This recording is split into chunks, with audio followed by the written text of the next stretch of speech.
Alhamdulillah,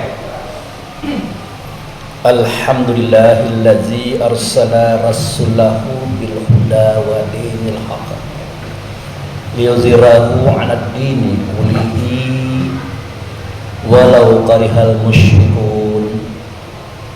Asyhadu an la ilaha illallah wa asyhadu anna muhammadan abduhu wa rasuluh la nabiyya ba'da. Innallaha wa malaikatahu yusholluna 'alan nabi ya ayyuhallazina amanu shollu 'alaihi wa sallimu taslima.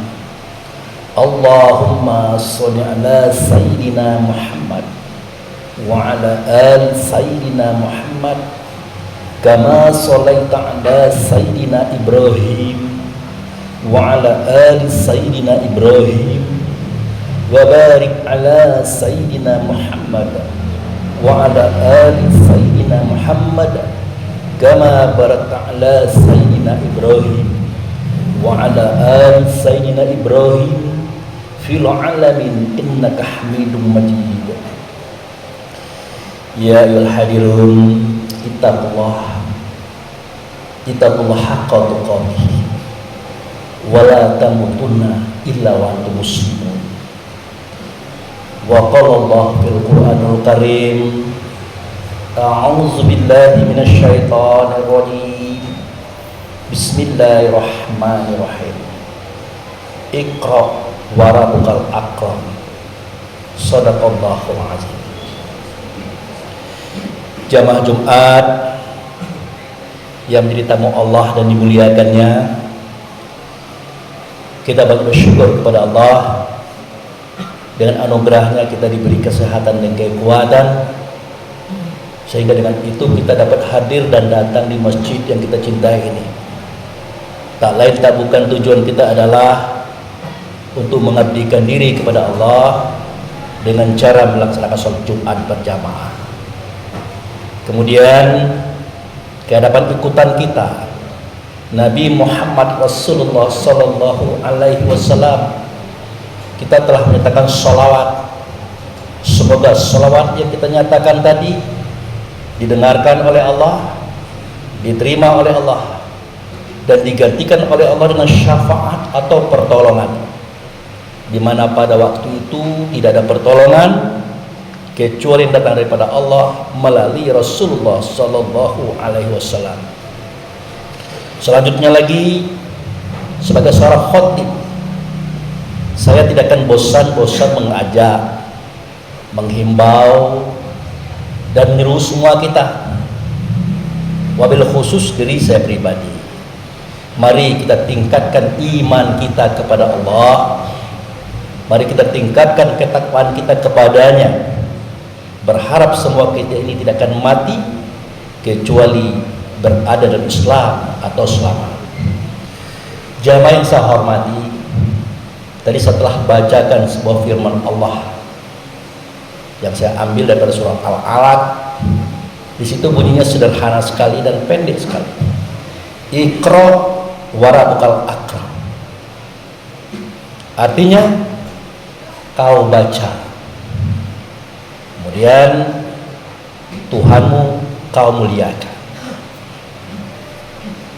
Walaupun ini pendek, kalau kita renungkan, kita selami, kita dalami, kita telaah, ayat ini akan panjang, akan besar, akan tinggi. Coba kita bayangkan, Allah perintahkan kita membaca. Kata Iqra di sini bukan baca buku, bukan baca tulisan. Karena sewaktu Nabi menyampaikan ini kepada sahabat, buku atau kitab Quran yang hari ini kita pegang belum ada. Ternyata maknanya adalah dengarlah, lihatlah, rasakanlah sesuatu itu untuk suatu kepahaman. Itu Iqra. Kemudian Tuhan memuliakan. Bagaimana cara memuliakan Tuhan? Apakah Tuhan itu hina sehingga kita harus memuliakannya? Bahkan kita belum pernah melihat Tuhan, mendengar suara Tuhan. Kita hanya merasa bertuhan pada Allah, tapi kita belum pernah menyaksikan. Jadi sulit bagi kita untuk melaksanakan perintah itu. Ternyata setelah kita selami, kita dalami, Iqra wa rabbukal akram itu pahamnya adalah kau muliakan ianya yang datang daripada aku. Ada dalam dadamu, dada istrimu, anak-anakmu, dan ada dalam dada orang lain. Maksudnya adalah ruh kita masing-masing. Nah, jadi kalau kita ingin memuliakan Allah, muliakanlah ruh kita, ruh istri, anak, ruh orang banyak. Jangan dihinakan, jangan dicaci, jangan dijatuhkan. Apalagi kalau kita buka aibnya, jangan. Sehingga seketika kita sakiti orang, sadarkah kita orang itu punya ruh? Di dalam ruh itu ada rasa itu adalah milik Allah. Kita kira Allah tidak tersinggung, kita tersinggunglah.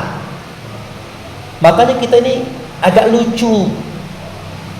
Lucunya di mana? Di dalam doa sholat kita, di dalam doa sembahyang kita ini berkata, apa kata kita? Rabbir firli, Tuhanku, ampunkan dosaku. Ungkapan itu menunjukkan bahwa kita itu punya keliru, punya salah, punya dosa. Tapi keluar dari masjid bikin dosa lagi. Nggak konsisten kita ini.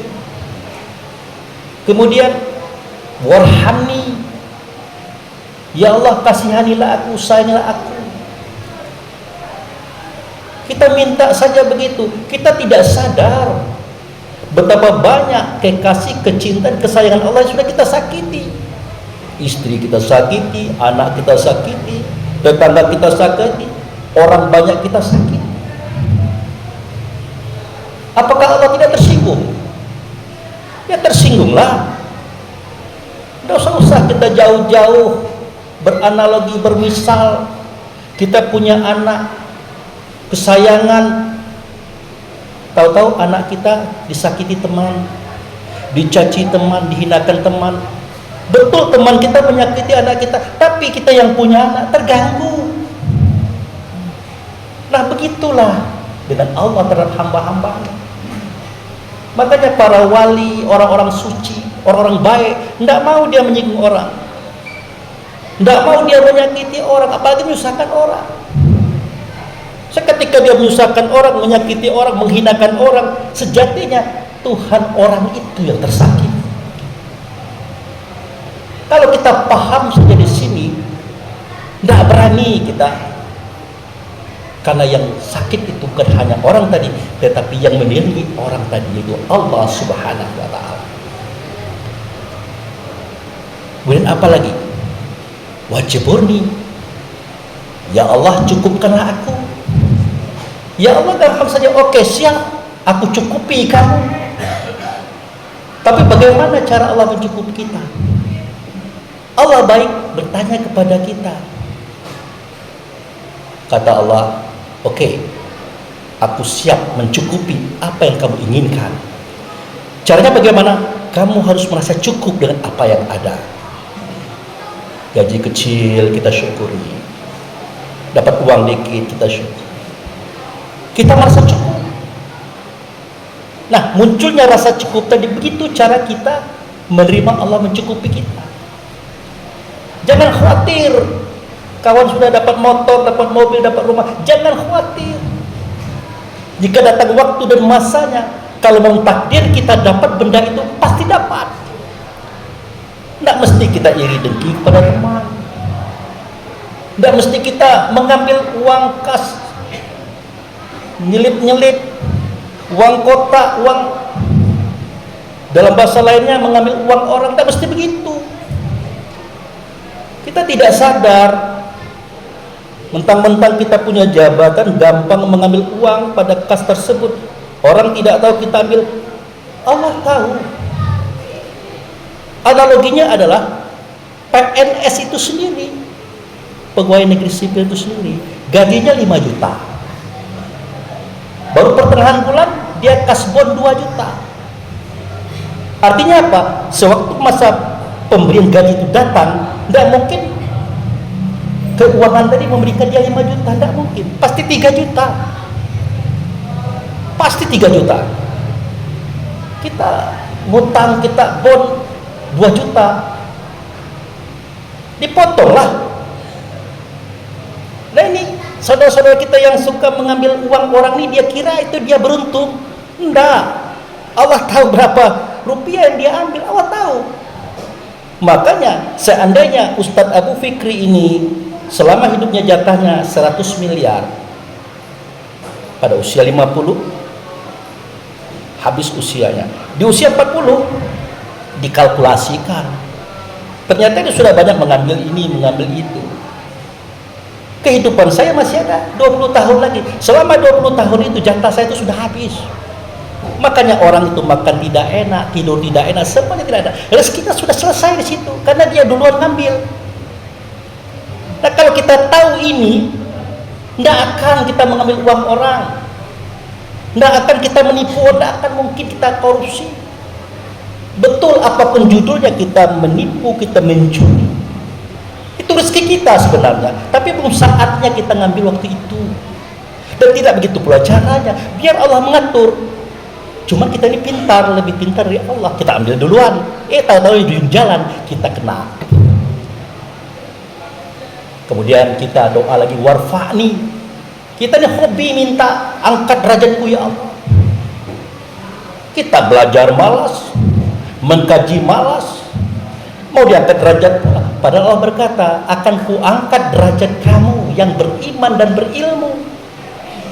Hanya orang ini yang diangkat derajat, tapi beriman malas, menuntut ilmu malas. Tidak nyambung antara doa dengan harapan.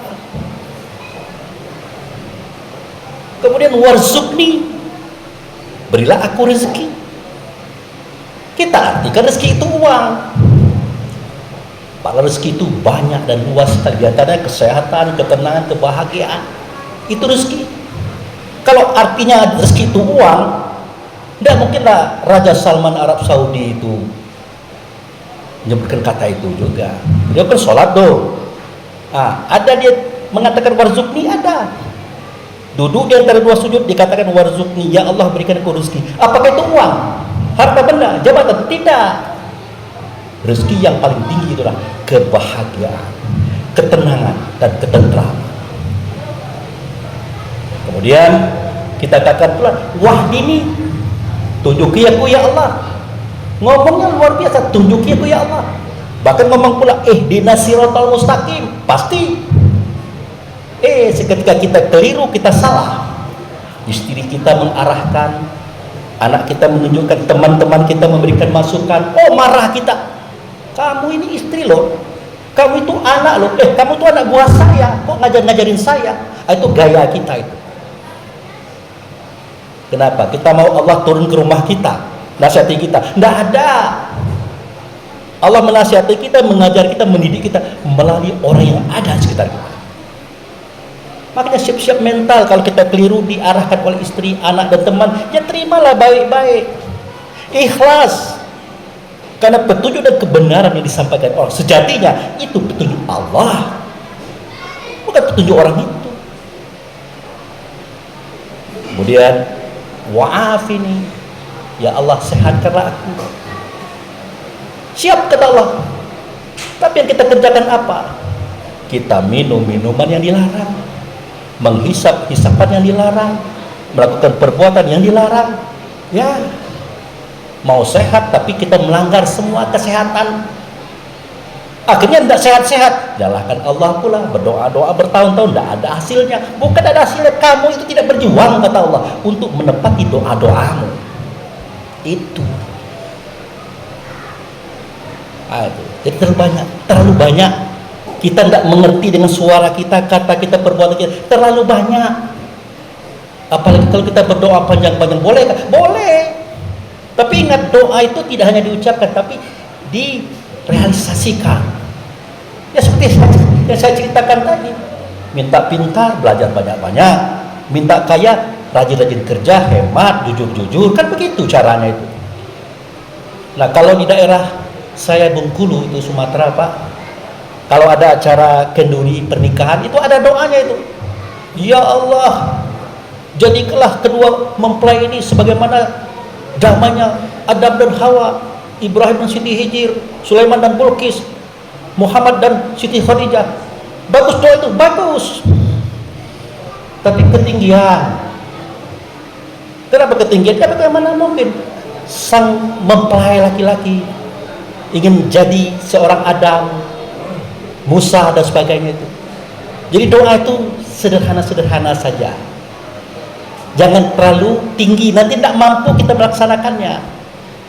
Makanya Allah, ud'uni wastajib lakum. Kalau kau minta, aku perkenankan. Dari mana? Mulai dari diri kita. Kalau kita sendiri tidak menunjukkan sikap untuk mencapai itu dengan baik dan benar, ya sudah selesai kita. Bakal tidak diperkenankan doa itu. Barakallahu li wa lakum fil azim wa syahidul mu'minin wal mu'minat wastaghfiruhu innahu huwal ghafurur rahim. Allahumma shalli ala sayyidina Muhammad wa ala ali sayyidina Muhammad.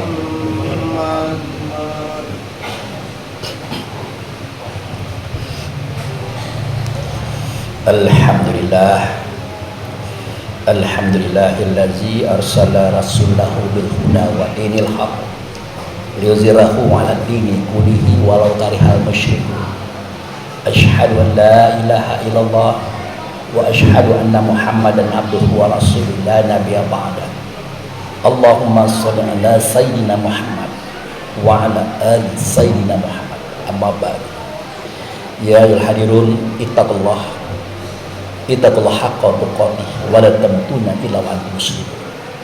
Ya ayyuhal hadirun, ya Zuhri hayya nad'una ilallah innahu wal ghafurur rahim.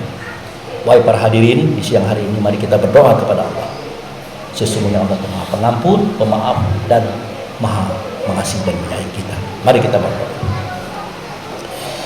Na'udzubillahi minasyaitonir rajim. Bismillahirrahmanirrahim. Ya Allah, ya Rahman, ya Rahim, ya Malikal Qudusus Salam, ya la ilaha illa anta. Allahumma ya Allah, fi hadza zuhri hadarna fi atratika.